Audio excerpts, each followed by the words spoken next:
So good evening, everyone. Hope you're all having a good week. Good to see you here. We're going to resume once again our discussion of the Heart Sutra.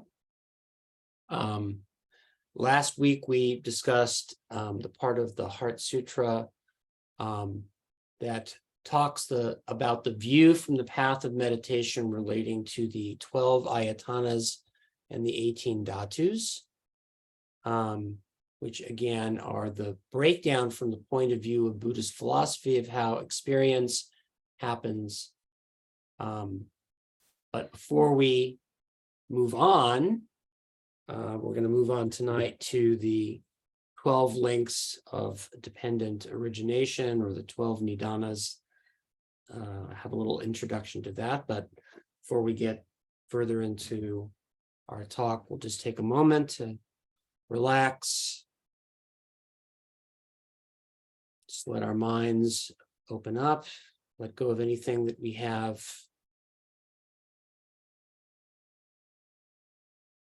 we're grasping onto mentally,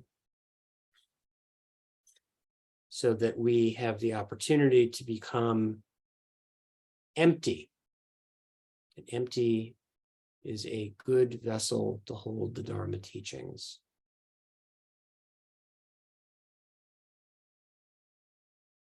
So we put aside our preconceived ideas, things that we have heard before, so that we can have a fresh experience with the teachings,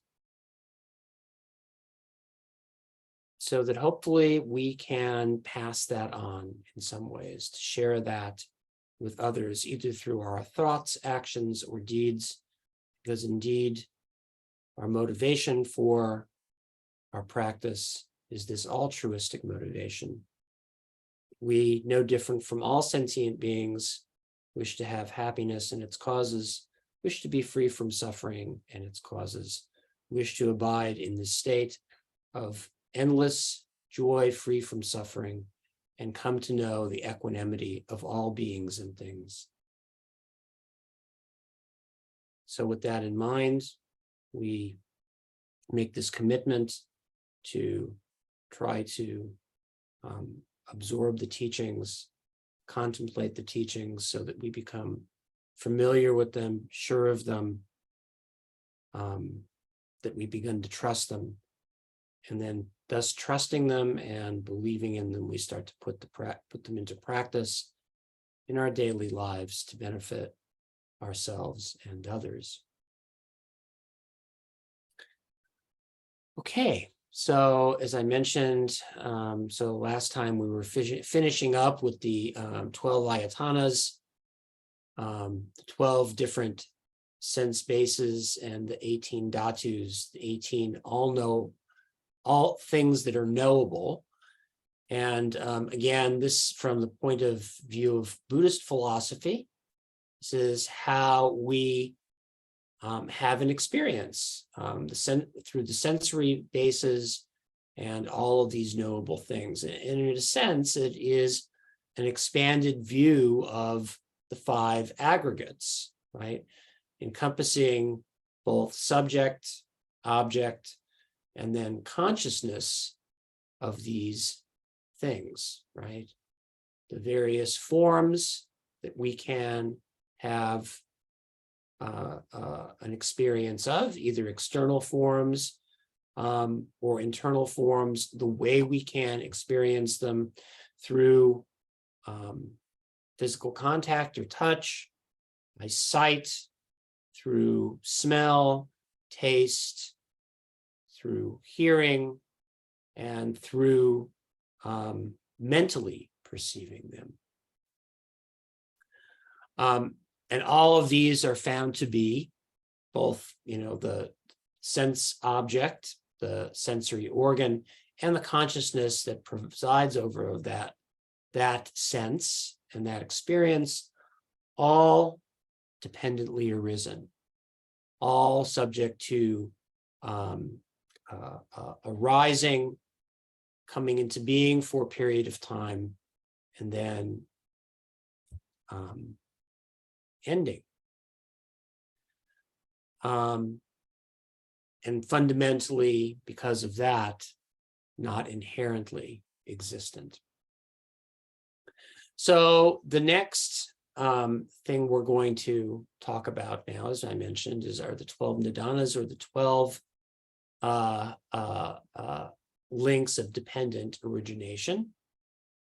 And that's mentioned in the next passage. So the next passage in the Heart Sutra is this. So the line says, there is no ignorance, no extinction of ignorance, up to no aging and death, nor extinction of aging and death.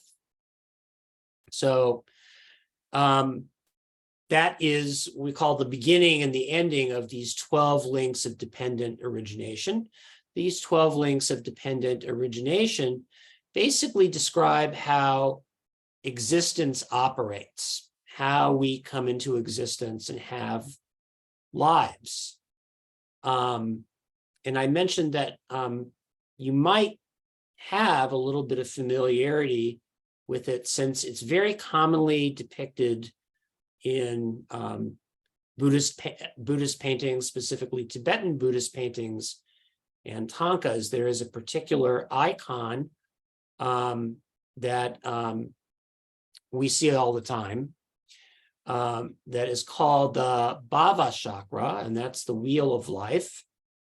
And this wheel of life contains a depiction of all that is in samsara and how samsara turns and evolves. I don't want to get into a huge discussion of it right now, but just as kind of like an introduction, I'll put a picture up and we can just go through it briefly, and that'll be our discussion tonight.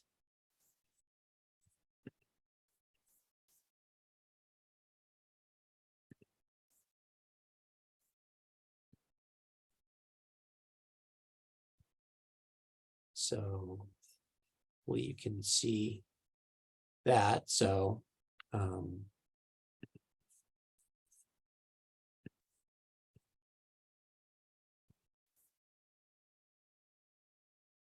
so maybe this is familiar to you. We see this in Tibetan Buddhist monasteries all the time. Basically, it is a picture of Buddhist cosmology. And there are various circles, as you can see, in the wheel of life. There's a center circle, and then there's another circle around that center circle. And then there's a third circle that has 6 partitions. And then the outer circle has 12 partitions. And this is being held by a deity. And then we see above the deity's head, there is a moon. And then to the deity's left, or our right, is the Buddha pointing to the moon. So this is the wheel of life, or the wheel of samsaric or cyclic existence. And consequently, it's constantly evolving, turning, and changing. At the hub of this wheel, because wheels turn, are these 3 animals. And so the animals in the hub are kind of like the reason, they're symbolic of the reason that samsara evolves and samsara comes into being. And those are the 3 poisons, the 3 mental poisons: ignorance, grasping, or they say desire, they say anger, but that's actually aversion, and grasping or desire. So ignorance, anger, and desire, or ignorance, grasping, or attachment, and aversion or revulsion. So that's represented by these 3 animals. So there's a pig, a bird, and a snake. And and I don't want to say anything disparaging about these animals because they're nice animals, but according to Indian philosophical views, the pig was considered to be ignorant because it ate, like defiled things and rolled around in the mud. So that they came to think of that as emblematic of ignorance, because who would do that? And because a snake is so volatile, right? And so it has such seemingly has such a short temper, it'll bite you, at a moment's notice. They have the snake as depicting aversion or anger. And then they have this bird that's a bird. Often birds mate for life, and they have a strong attachment to their mate. So the bird represents to them grasping, or this attachment to something, right? So these are what they call the three poisons that kind of turn the wheel of life. And so when we turn the wheel of life, ignorance, which is fundamentally the wrong view, and then we have the two oppositions, which is I want things or I don't want things, grasping and aversion. So that creates action or karma. So the second wheel depicts karma.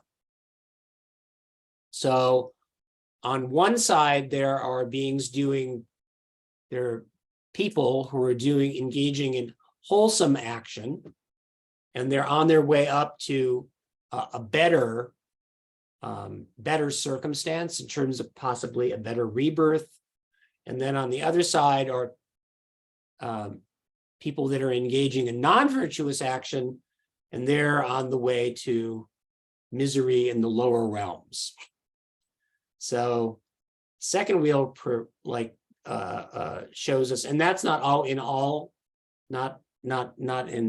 every tanka of the wheel of life. It happens to be in this one, but that just shows you that karma, once we have entered into grasping and aversion, we create actions that create karma, then we reap the fruits of the karma.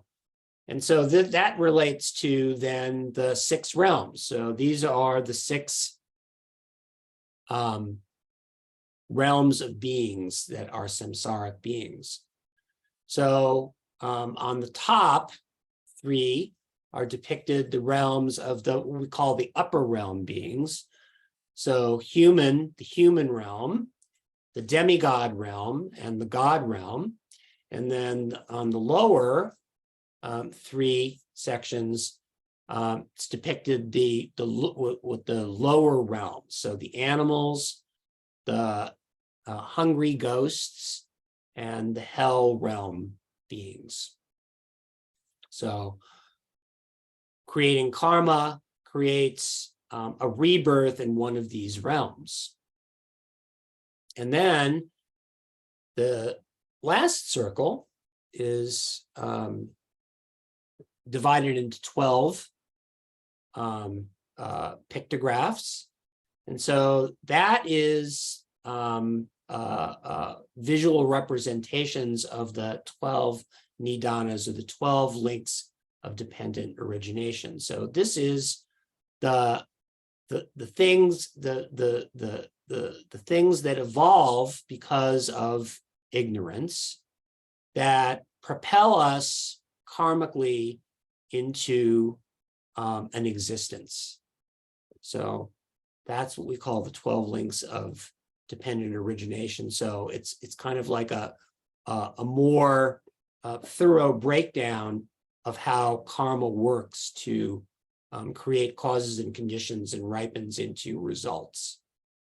And it begins with ignorance, which is where we, see in the middle of the painting, the fundamental root poison is ignorance or wrong view.